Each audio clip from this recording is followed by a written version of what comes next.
UTS. Jadi, oke, kita langsung mulai aja.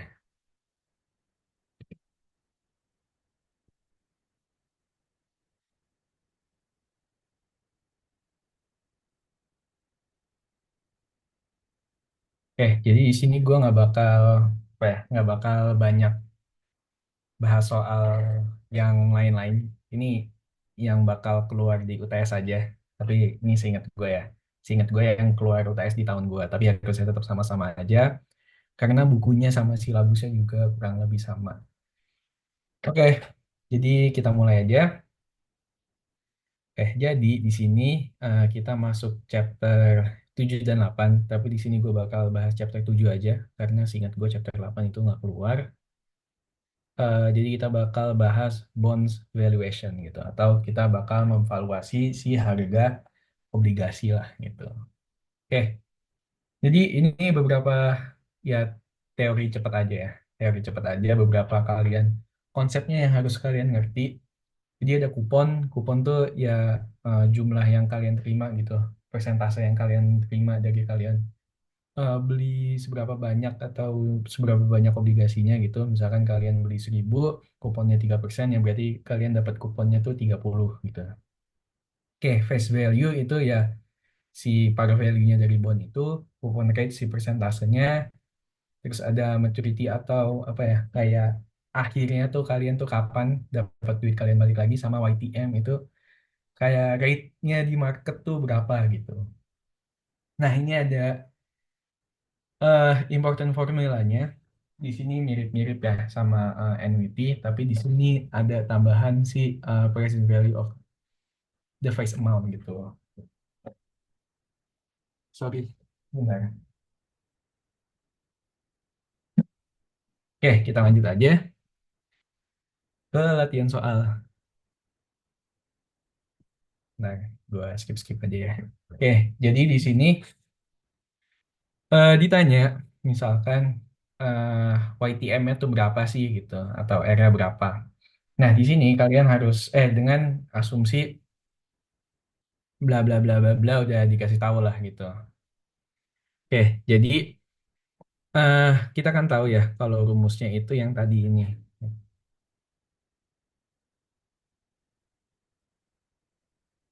Nah, ya udah ini kalian kita udah tahu karena bond value-nya berapa nih. Di sini kita dikasih tahu itu harganya 967 dengan kupon rate-nya kita juga udah tahu. Jangan lupa ini semi annual, jadi dibagi dua itu 3%. Dan dia tuh bondsnya selama 20 tahun, berarti jangan lupa dikali dua gitu. Ya udah dengan rumusin masukin yang ini, itu kita dapat R-nya berapa? Dapat R-nya 31,46 gitu. Nah, terus cara nyari R-nya itu gimana sih? Nah, itu sebenarnya eh, kalau di buku ya, kalau di buku dan banyak-banyak dosen juga yang bahas itu kalian pakai trial and error. Tapi ada juga pasti kalian juga udah tahu itu bisa pakai interpolasi namanya biar kalian cepet dapatnya. Wait, gue share screen Excel ya biar lebih gampang.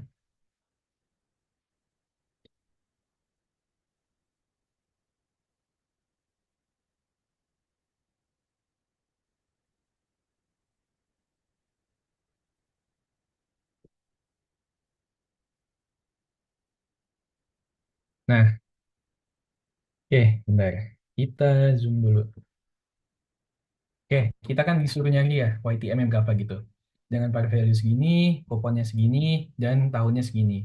Jangan lupa karena ini semi annual, dibagi dua dan ini dikali dua ya. Oke, jadi untuk nyari YTM ini kita harus pakai interpolasi. Nah, interpolasi itu apa sih? Ya, basically kita mencari nilai tengahnya gitu. Kayak apa ya rumus matematika tuh? Duh, gue lupa. Pokoknya ya hilang satu kita udah punya, misalkan kayak ya udah nyari yang satu lah dengan asumsi banyak yang kalian udah tahu gitu. Kalau in this case ya kalian udah misalkan udah tahu nanti ini tiga ini terus satu ini gimana sih cara taunya, ya udah itu kayak rumus matematika biasa. Tapi sebelum itu kita tahu kan kalau misalkan si 3% ini itu di par value-in itu hasilnya 1.000 gitu kan. Nah, berarti kita nyari X nih, berapa X-nya untuk dapat si 967 ini kan. Ya udah, kita langsung aja. di apa kita langsung aja untuk dapat berapa persentasenya untuk dapat si 967 gitu kan. Oke, jadi yang pertama kalian harus nyari dulu dong si ininya berapa bond value-nya. Nah, ini kalian bisa pakai asumsi sendiri dengan kalian tahu ya. Kalau misalkan YTM-nya lebih gede, berarti nilai bonds itu makin kecil gitu kan. Berarti kita asumsiin si ini karena dia value-nya semakin kecil, si YTM-nya itu pasti makin gede dong. Karena kita tahu kalau misalkan si bonds-nya itu cuma ngasih kuponnya 3% gitu. Jadi kalau kita si YTM-nya itu makin gede dibanding kuponnya, berarti bond value-nya tuh semakin turun gitu. Nah, kita di sini asumsiin nggak usah angkanya nggak usah ribet-ribet, kita asumsiin 4% aja lah gitu. Nah, kalau 4% bond value kita tuh berapa sih? Ya udah, kita masukin pakai rumus yang ini di sini ya. eh jadi apa namanya?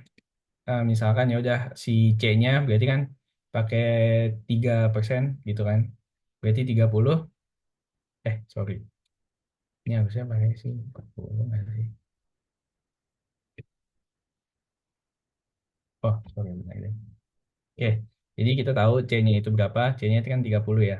Nah, di sini kita tinggal masukin aja satu min satu plus R-nya, kita asumsiin itu pakai 4%. T-nya itu berapa? T-nya itu 40 gitu kan. Dibagi R-nya itu 4% gitu. Nah, sama ini juga ditambah future value-nya, itu kita tahu dia itu 1000 kan. Nah, terus tinggal di apa namanya dibagi sama satu plus R-nya berapa, R-nya kita asumsiin 4 gitu kan. Ya udah kita ketemu eh eh, dan T-nya itu 40 nih. Ya gini-gini aja lah. Kalian pasti udah tahu, nanti pakai kalkulator aja ngitungnya, set set set. Nah, nanti dapat oh ternyata bond value-nya tuh segini loh kalau misalkan dia 4% gitu. Ternyata kalau 4% itu hasilnya 802 gitu. Oh ya udah berarti dia ada di antara 3% atau 4% gitu kan. Untuk dapat si bond value-nya tuh 967 gitu. Nah, ya udah. Jadi rumusnya gini. Si YTM B1 B1 ini bond value ya. Si YTM B1 dikurang X terus sorry. Iya dia yang benar. Ini YTM si B1 dikurang X-nya.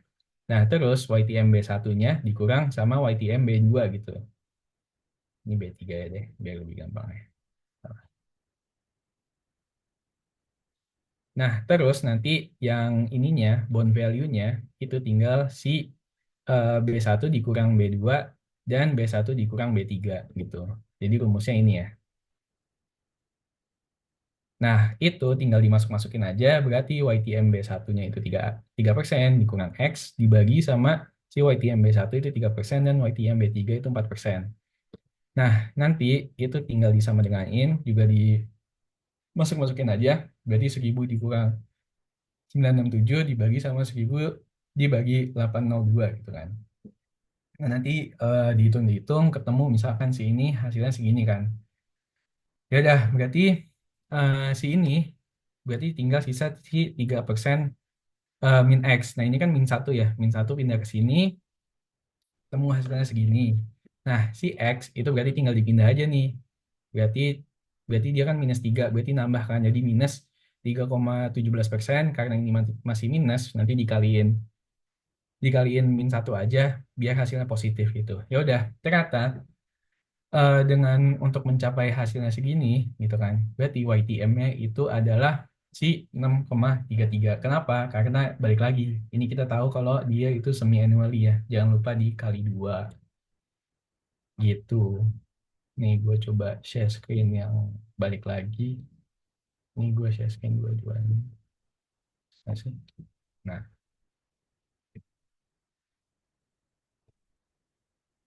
nah, gini ya. Jadi sebenarnya kalau pakai ini ya hasilnya nggak beda-beda jauh lah. Dan dosen pasti masih menerima-nerima aja karena kalau pakai trial and error itu pasti lama kalian ngerjainnya gitu. Jadi ya udah caranya pakai interpolasi aja biar cepet. Nah ini ya konsep utamanya. Jadi jangan lupa kalau misalkan kupon rate-nya itu lebih tinggi, berarti dia harganya lebih dari par value gitu. Misalkan di sini misalkan ininya 5% gitu kan, pasti dia harganya nanti 1010 gitu.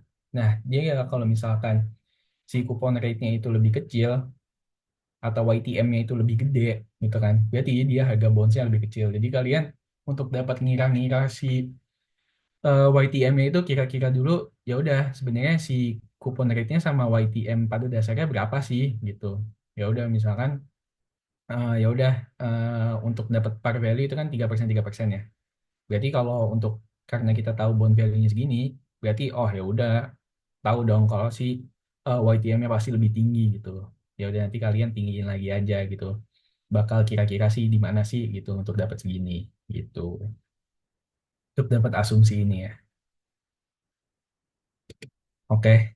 Eh, ngerti ya? Basically itu ya eh, untuk chapter ini. Jadi eh, kalau ini ya gue nggak bakal banyak bahas, tapi ini cara ngitungnya aja. Bentar.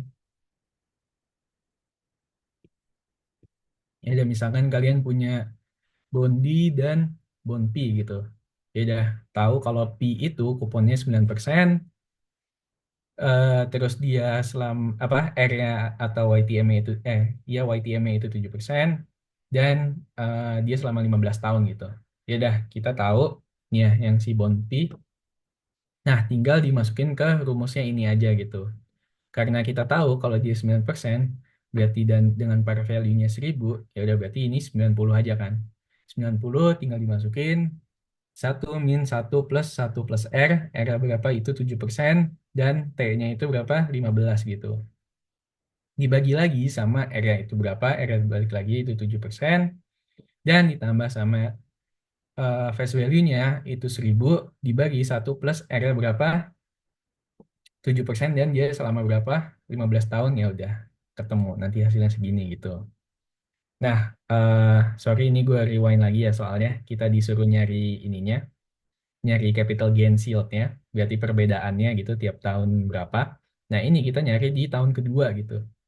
Kita nyari tahun kedua sebenarnya perbedaannya berapa sih si value bond-nya.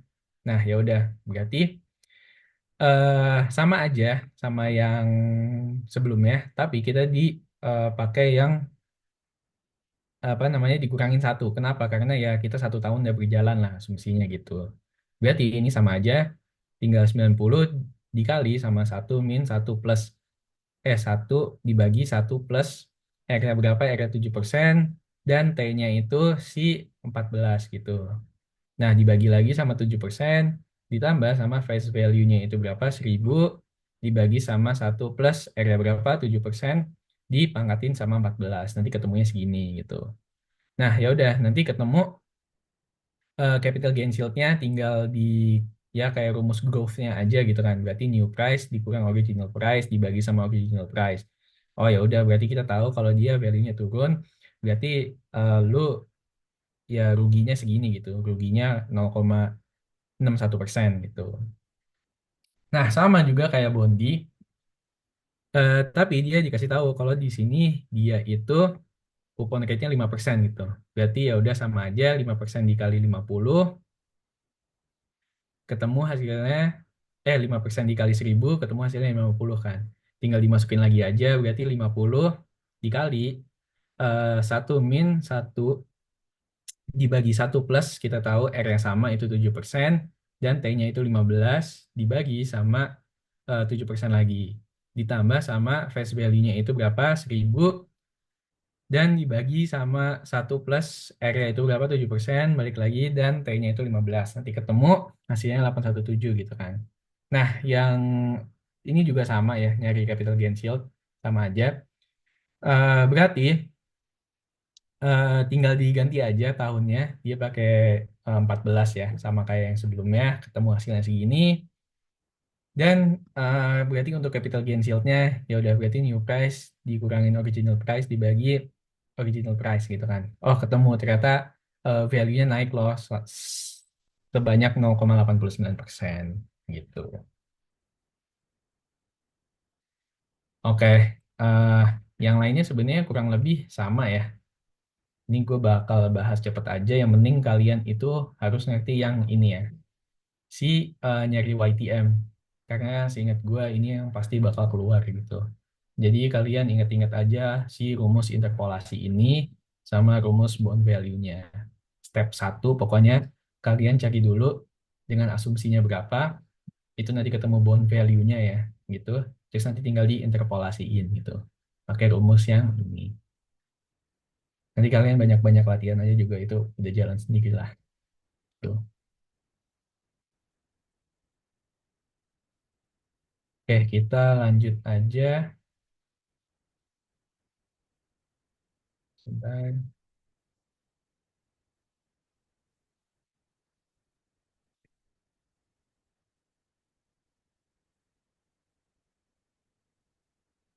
Oh ya, kalau misalkan mau ada yang nanya, boleh motong aja ya.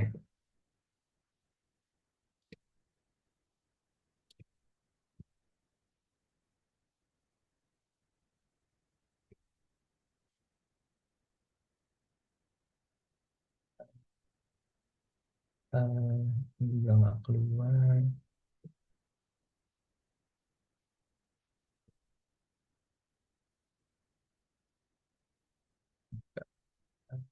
Oke, kita lanjut aja ke chapter 9. Nah, di sini kita bakal bahas net present value ya. Nah, jadi eh, teori singkat lagi, dua aspek penting dalam chapter ini adalah net present value sama internal internal rate of return gitu. Nah, NPV itu apa sih? NPV itu merupakan ya misalkan kalian mau invest di project gitu. Misalkan project A, ya udah ngelihat perbedaan berapa sih banyak kalian yang atau initial investment cost-nya sama si nanti misalkan predicted cash flow-nya gitu. Kalian bakal untung berapa tuh dilihat sebenarnya ini invest worth it untuk diinvest atau enggak sih in the long run gitu. Gitulah basically.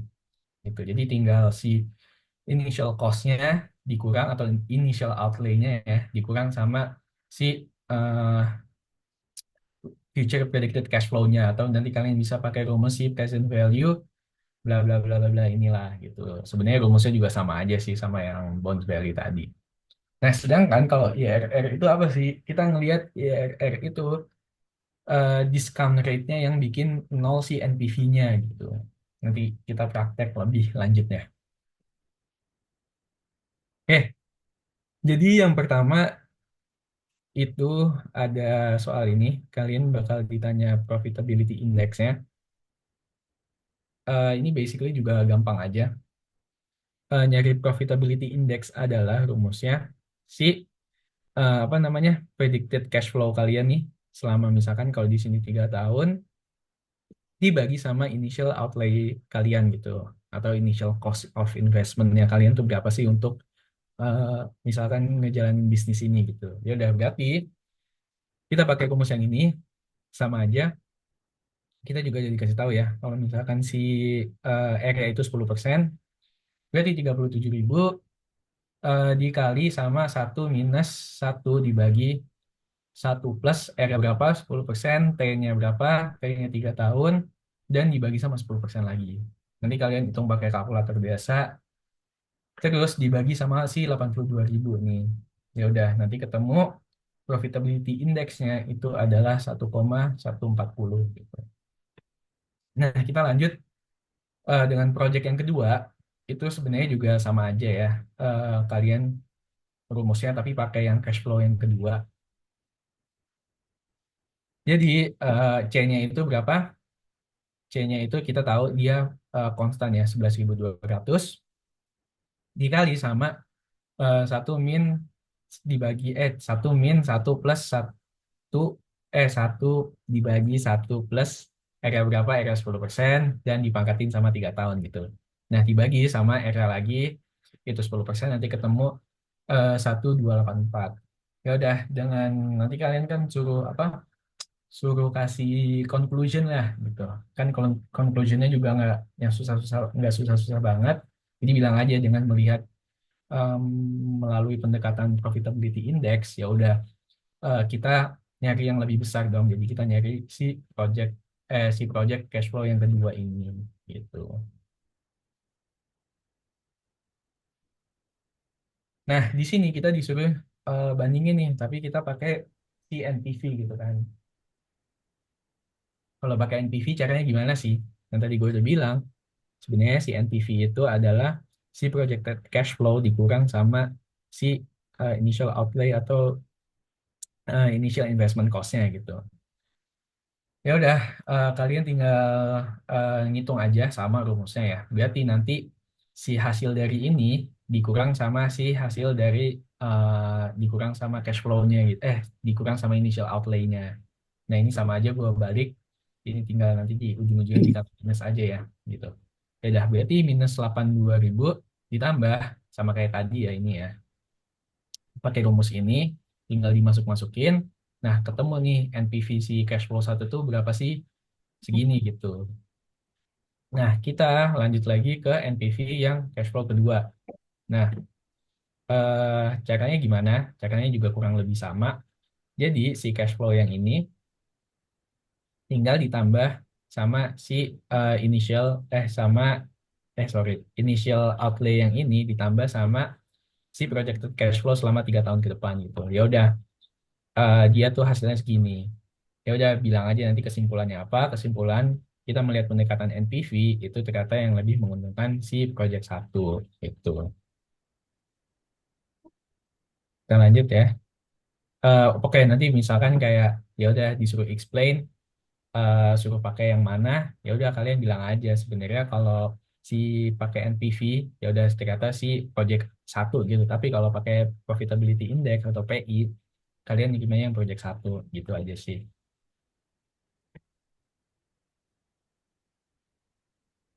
Oke, kita lanjut di sini. Kita tahu ya misalkan si investment kriteria bla bla bla bla bla dikasih diberi gitu dengan apa namanya projected cash flow segini project A dan project B gitu. Initial investmentnya segini, project cash flow-nya segini, dan si B juga segitulah. Nah, dibilang nih ternyata lu required return-nya tuh 11% gitu kan bagi investmentnya. Nah, kita disuruh nyari apa sih? Nah, kita rada banyak ya disuruh nyarinya. Seingat gue ini bakal keluar semua yang tadi kita bakal keluar semua. Nah, yang pertama itu kalian disuruh nyari payback period. Payback period tuh apa sih? Ya, ya istilahnya kalau payback period eh seberapa lama sih gitu kan? Seberapa lama duit gue bakal balik gitu dengan dari initial outlay gue. Misalkan nih, kita tahu nih si cash flow A, dia invest 291.000 gitu kan. Nah, gue dengan projected cash flow kayak gini, berarti duit gue tuh balik di tahun keberapa gitu, atau seenggaknya BEP atau break even point tuh berapa gitu. Nah, kita tahu, eh misalkan kayak kita kan nggak tahu nih ya mau di tahun berapa. Nah, makanya kita bisa pakai payback period gitu. Nah, ini sebenarnya rumus atau kayak ya rumus salah satu rumus penting juga untuk kalian misalkan mau ikut apa namanya bisnis model kanvas gitu kan. Kalian kan bisnis bikin atau bisnis plan gitu. Kalian nanti bikin bisnis, nanti ditanya pasti payback ratio-nya itu berapa gitu. Duit lu atau duit si investornya itu bakal balik seberapa tahun gitu. Oke, kita lanjut aja. Ditanya nih payback periodnya berapa gitu untuk yang si A dan B. Nah, kita tahu kalau cash flow-nya kan segini ya.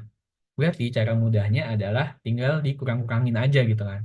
Ya udah, misalkan si 291 nanti dikurang 37 tuh sisa berapa, dikurang 55 tuh sisa berapa, dikurang 5 lagi sama 55 sisa berapa, dikurang lagi sama 55 tuh sisa berapa gitu. Oh, ternyata kita tahu di tahun ketiga nih duit kita belum balik gitu. Ternyata masih sisa 144.000 dolar gitu. Nah, tapi itu kan bakal nutup ya. Maksud gue bakal habis gitu kan di tahun keempat gitu. Oh, duit gue tahu nih, gue bakal duit gue bakal balik di tahun keempat gitu. Tapi ya kita mau dong mau make sure. Tapi di misalkan kayak di bulan berapa sih? Nah, itu caranya berarti tinggal gampang aja kita tahu gitu kan. Si apa namanya duit kita bakal balik di tahun keempat gitu loh. Berarti tinggal ini habis aja ya kayak oh ya udah nih habis gitu kan. Kita tinggal ngitung si di tahun keempatnya gitu. Misalkan kayak bulan berapa sih gitu. Ya udah berarti kita tahu ya ini tiga kan. Tiga ditambah tinggal si sisa dari pengurangan ini. sama dibagi sama si sisa apa akhir tahunnya gitu, yang bakal duit lu balik tuh di tahun itu gitu. Berarti nanti ini kita misalkan 291 dikurang 37 dikurang 55 dikurang 55 itu hasilnya 144 gitu kan. Nah, dibagi sama tahun terakhir yang lu tahu duit lu bakal balik gitu. Ya udah berarti tinggal dibagi aja sama 366 gitu. Ketemu hasilnya 0,39 gitu. Ya udah berarti duit lu bakal balik selama 3,39 tahun gitu.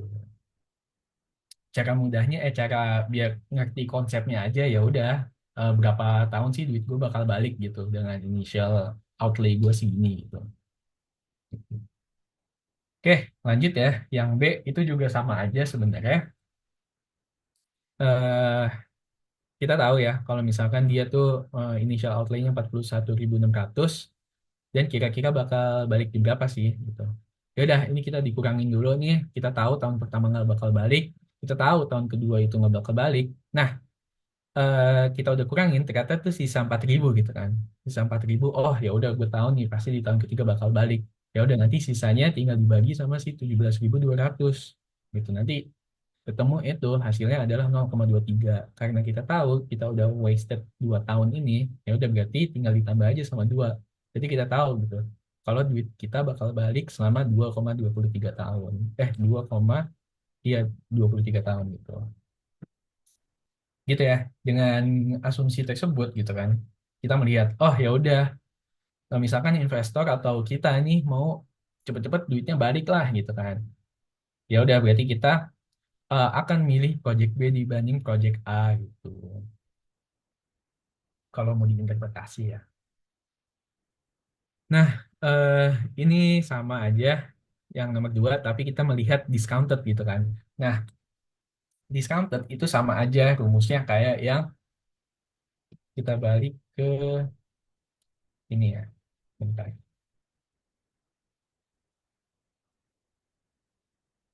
It's, nah, itu sama aja rumusnya kayak si present value of the face amount gitu kan. Jadi tinggal si nanti misalkan cash flow-nya berapa dibagi sama satu plus R berapa sama T-nya itu di tahun berapa gitu. Oke, kita balik lagi.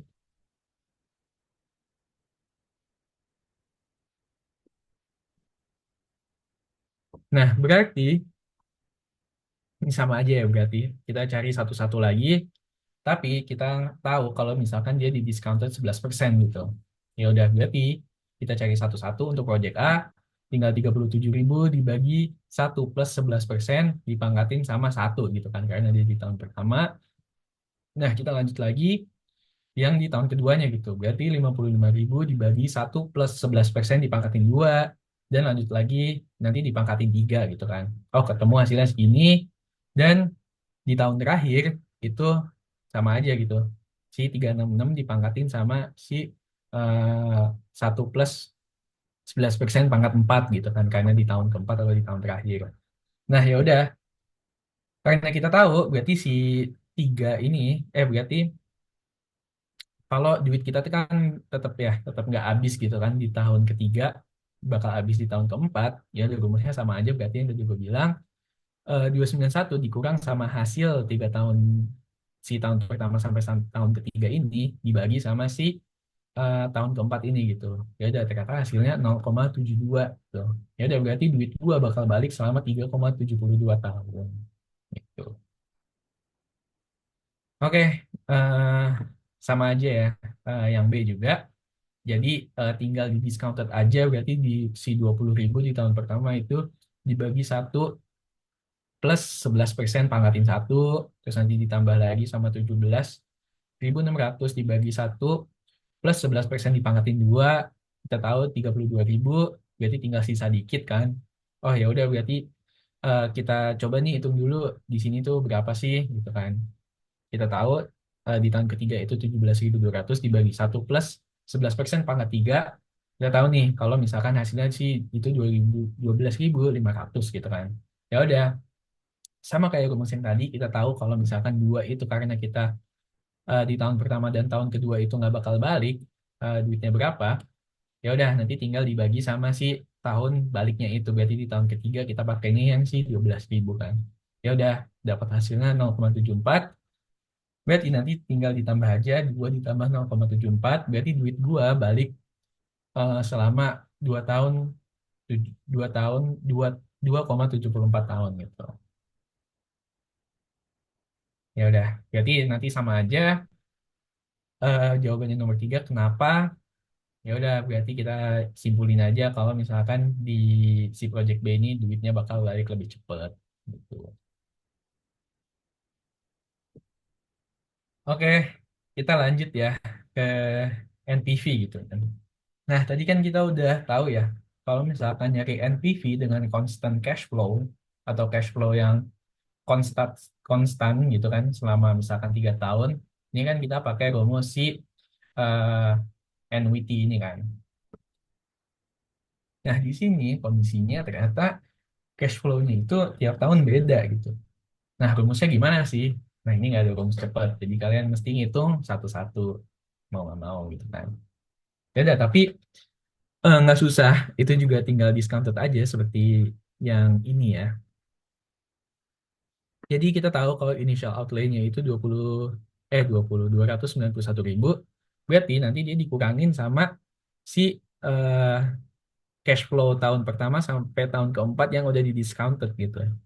Ya udah berarti kalian hitung lagi ini sih 37 ribu di diskon 11% di tahun pertama, 55 ribu di discounted 11% di tahun kedua, dan soal gitu kan. Nah, nanti ketemu nih misalkan hasil dari tambahan ini, hasil dari 37 ribu sampai 366 yang ditambah dan udah di discounted, itu nanti dikurangin sama si 291 gitu. Ketemu hasilnya itu 68.283 gitu. Oke, masih gampang lah ya. Kalau mau ada yang tanya, tanya aja nggak apa-apa. Motong gua. Nah, ini lanjut ya ke B. Ini juga sama. Jadi ngitungnya satu-satu lagi karena kita tahu kalau misalkan dia initial outlay-nya itu atau initial investment cost-nya itu minus 41.600. Ya udah, berarti gimana sih caranya? Sama aja. Kita di sum up dulu gitu kan, si 20 ribu tambah 17.600 tambah 17.200 dan tambah 14 ribu itu sama-sama di discounted lagi gitu. Jadi 20 ribu dibagi 1 plus 11% pangkat satu, itu nanti ditambah lagi sama 17.600 dibagi 1 plus 11% pangkat dua, dan lain-lain-lainnya juga gitu sampai di tahun keempat gitu. Nah, setelah kita ketemu hasilnya, ya udah nanti dikurangin aja nih sama si 41.600. Oh ya udah, ternyata si NPV-nya 12.500 gitu. Nah, ya udah kalian tinggal bilang aja dengan melalui metode NPV gitu kan. Ya udah kita eh, choose project A gitu. Kenapa? Karena ya kita tahu gitu lebih menguntungkan gitu. Dan nanti kalian bisa argue gitu.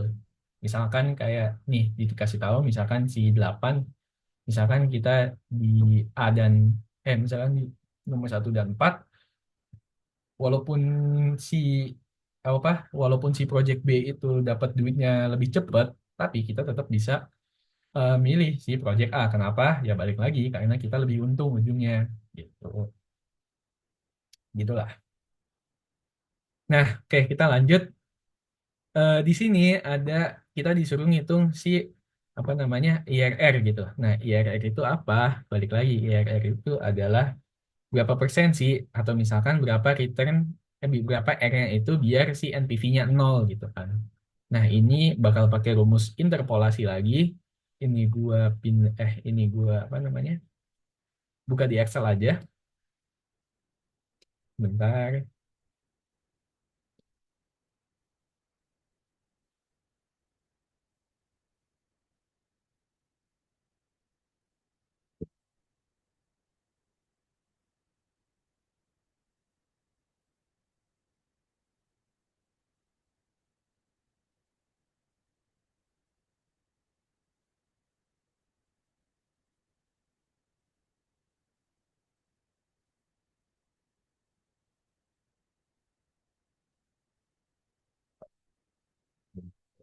Hmm, Bentar ya.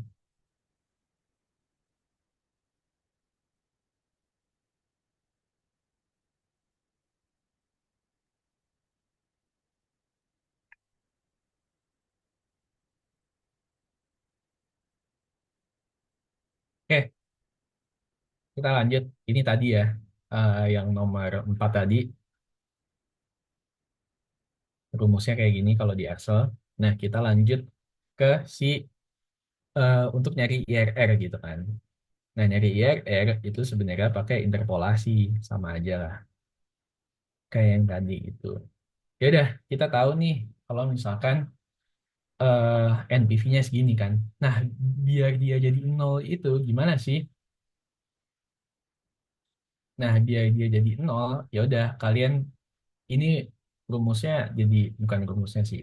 Langkahnya lebih panjang ya daripada nyari si bonds ini karena kita bisa langsung ngira-ngira tuh ngitungnya cepet lah pakai rumus ini. Sedangkan kalau pakai ini tuh agak lama. Kenapa? Karena ya kita tahu kalau misalkan dia cash flow-nya beda tiap tahun. Mungkin kalau cash flow-nya tiap tahun sama, kita bisa lebih cepat. Oke, jadi di sini kita harus tahu dulu dong. Misalkan berapa sih si R-nya nih? Kita kan tahu ya kalau dia itu R-nya 11% untuk dapat si NPV-nya segini gitu kan.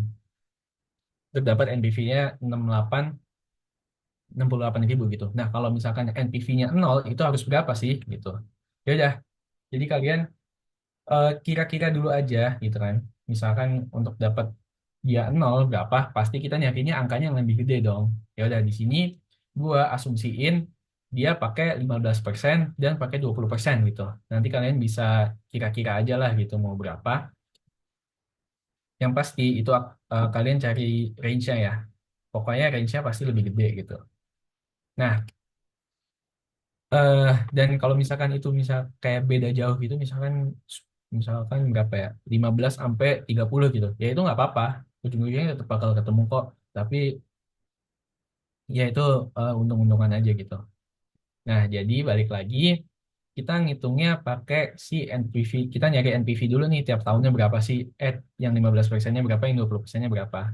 Ya udah, kita pakai rumus yang si apa NWIT, bukan NWIT ya, pakai rumus yang tadi lah yang ngitung sendiri-sendiri gitu. Jadi kita ngitung dulu nih eh, dengan asumsinya misalkan si R-nya itu 15% gitu kan. Ya udah berarti nanti 37.000 dibagi sama 1 plus 15% ini dipangkatin sama tahun itu berapa satu gitu. Nah ini juga sama ya. Ini juga sama yang 55.000 dengan asumsi rate 15% dan di tahun kedua ini juga sama, ini juga sama gitu kan. Nah, kita tahu nih, misalkan CF-nya tuh selama 5 tahun segini lah kalau dia di apa namanya ditambahin gitu.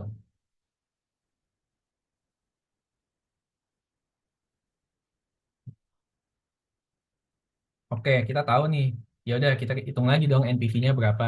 Berarti tinggal sih 319,187 atau sum dari ini dikurangin sama si ini dong gitu. Ini misalkan kalau gua balik aja ya.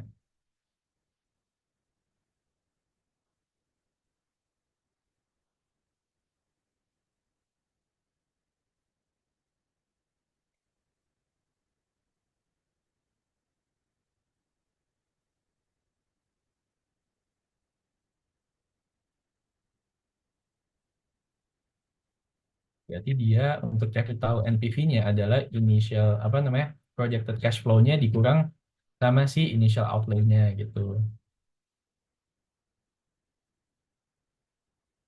Ini juga sama. Oke.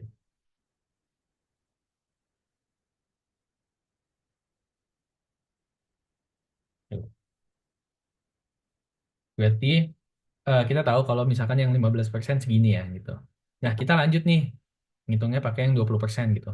Sama aja, dia jadi 30. Berarti dia si 37.000 dibagi sama 1 plus, kita pakai asumsinya berapa? Asumsinya 20% gitu. Ya udah terus dipangkatin sama si satu ini dong. Tahunnya berapa gitu. Ya udah ketemu. Wah, nge-lag cuy. Bentar ya.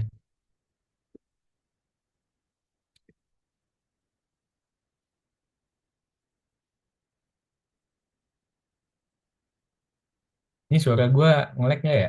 Enggak kan ya? Oke, ya udah. Oke, gue anggap aman ya. Ya udah, berarti si eh lanjut ya. Berarti ini pakai yang si 20% ini nanti ketemu hasilnya berapa? Hasilnya segini kan, 30.000 gitu. Ya udah nanti kalian juga pakai sama aja lanjut di tahun kedua gitu kan. Dengan pakai si 55.000 ini dan R-nya itu 20% dan tahunnya tinggal ngikutin aja ini pakai tahun kedua gitu kan. Ya udah ini juga sama dan ini juga sama gitu. Ya udah akhirnya ditambahin ketemu dong cash flow-nya berapa gitu. Cash flow-nya dikasih tahu hasil ditambahin si 20% itu selama 4 tahun gitu kan. Ketemunya itu 277 gitu kan. 27.000. Ya udah berarti untuk NPV-nya adalah si cash flow-nya, predicted cash flow-nya dikurangin sama si initial outlay-nya gitu. Oke, kita tahu nih, karena ini udah minus, kan kita tahu ya, kita mau cari angkanya angka 0 gitu kan. Ya udah, berarti kita tahu nih si IRR-nya, si IRR-nya ini atau IRR-nya ini itu di rentang 15% sampai 20% gitu kan. Ya udah, kita pakai masukin lagi nih rumus interpolasinya. Kita tahu kalau ini eh, itu 15%, NPV-nya itu segini, dan kita mau dapat apa? Yang satu lagi kita tahu NPV-nya segini, dan IRR-nya berapa persen, dan kita mau nyari si NPV-nya itu nol gitu kan. Nol, terus itu butuh IRR berapa persen. Berarti ada ada di rentang 15% sampai 20% gitu kan. Ya udah, berarti ini sama ya kayak tadi rumus interpolasinya. 15% dikurang X gitu kan. Dibagi sama 15% dikurang 20%. Nanti sama dengan si NPV yang satu dikurang sama nol dibagi sama NPV satu dikurangin sama NPV 3 gitu kan. Ya udah nanti tinggal dimasukin-masukin, dikali-kaliin itu gini gini gini, tinggal dimasukin aja ke rumusnya, terus dihitung-hitung-hitung. Nah, ketemu kalau misalkan udah nih sampai sini kan. Gitu. Nanti ini minus 5% dikali sama 0,67 gitu kan. Jadi berarti sisa 15% min X sama si minus 3,37 gitu. Ya udah, kita tahu nih kalau misalkan si apa namanya? Si tinggal kita nyari X-nya aja kan. Berarti nanti tinggal dipindahin aja dong si 15%-nya. Ya udah berarti nanti jadi minus. Berarti minus X sama dengan si minus apa namanya? Minus 18,37, jadi nanti tinggal minusnya dicoret ketemu ternyata si IRR-nya itu adalah 18,37 untuk si NPV-nya jadi nol gitu. Jadi sama aja ya, si rumus interpolasi ini digunain dua gitu. Oke, nah pembuktiannya gimana sih? Pembuktiannya bisa dari Excel gitu. Kalau rumus ini itu beneran bisa ngepredik kalau IRR-nya itu 5 apa 18. Nah, ini gue pakai rumus dari Excel. Ini kita nyari si IRR pakai yang si project A-nya ini kan. Set gitu kan. Ya udah, ternyata dari Excel kita tahu kalau misalkan IRR-nya itu 18% gitu. Coba dia ada komanya nggak? Nah, ada kan 18,26 gitu. Ya udah, eh, dengan pakai rumus interpolasi, oke lah dia pasti nggak bakal jadi persis lah gitu. Tapi pastinya mendekati dan pasti dosennya akan oke-oke aja gitu dengan kalian menggunakan rumus ini. Soalnya kalau kalian trial and error, wah lama cuy. Jadi pakai rumus interpolasi aja. Tuh. Oke, sampai sini aman ya. Oke, aman. Gue balik lagi ke PPT.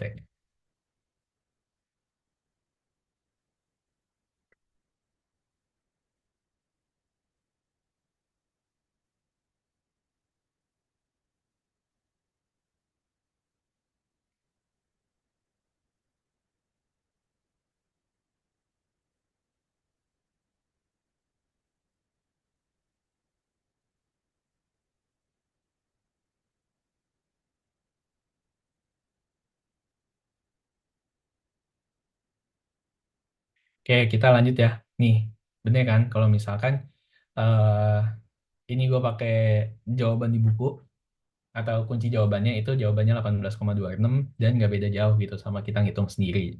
Nah, ini yang B sama aja, kalian bisa juga pakai interpolasi gitu. Oke, kita lanjut. Oke, ke nomor 6 kita disuruh tanya juga nih.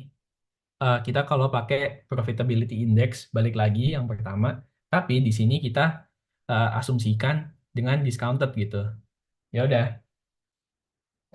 sama aja berarti nyari rumus profitability index itu ditambahin semua ini nanti dibagi sama si apa namanya si initial outlay-nya gitu. Ya udah karena discounted tinggal sama aja sih ditambah-tambahin aja berarti yang tadi itu kita tambahin di Excel kan 37.000 itu di diskon 11% di tahun pertama ketemu hasilnya berapa yang 55.000 sama sampai di tahun keempat tuh berapa. Nah kalau udah dibagi sama 291 gitu ketemu hasilnya 1,235 gitu. Nah kita lanjut yang ke B itu juga sama, ngitungnya si apa namanya projected cash flow-nya ini dibagi sama si initial outlay-nya gitu.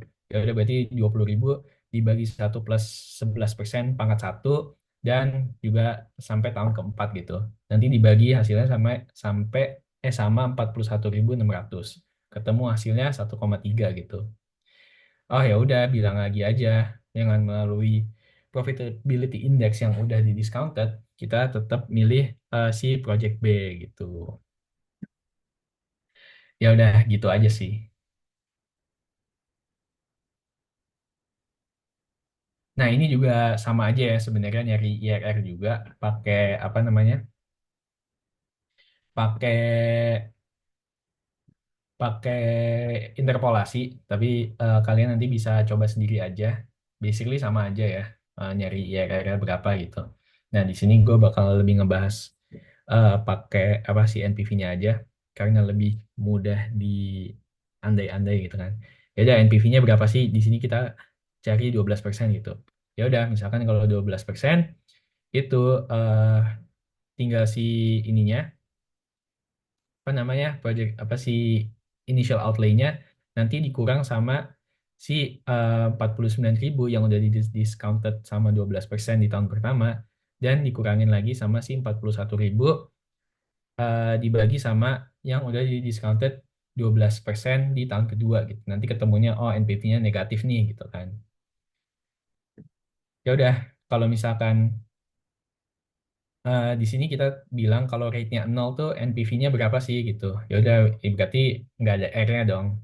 Kalau nggak ada R-nya ya udah kalian nggak usah pakai rumus yang satu plus dibagi satu plus R pangkat T itu nggak usah. Jadi langsung aja pakai rumus yang ada di sini. Gitu nggak usah di present value-in lah. Nah, kalau misalkan 20%, 24% itu berapa sih gitu kan.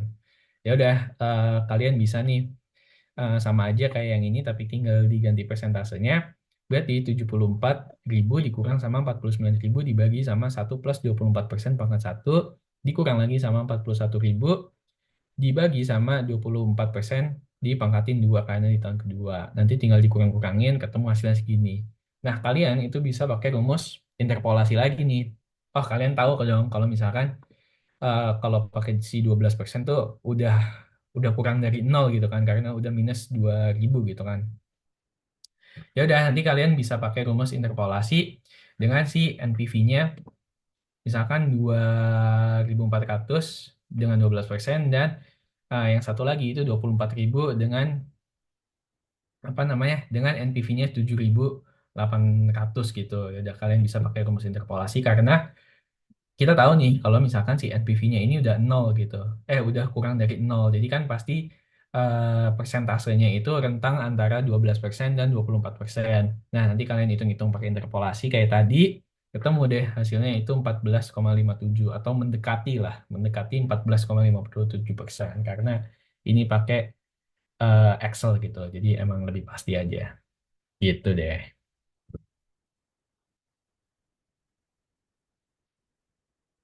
Oke, mungkin itu aja untuk apa namanya untuk pertemuan kali ini. Gua harap kalian ngerti dan diingat-ingat rumusnya, rumus bound value, rumus sama sih, rumus apa namanya, NPV, rumus IRR, sama rumus interpolasi.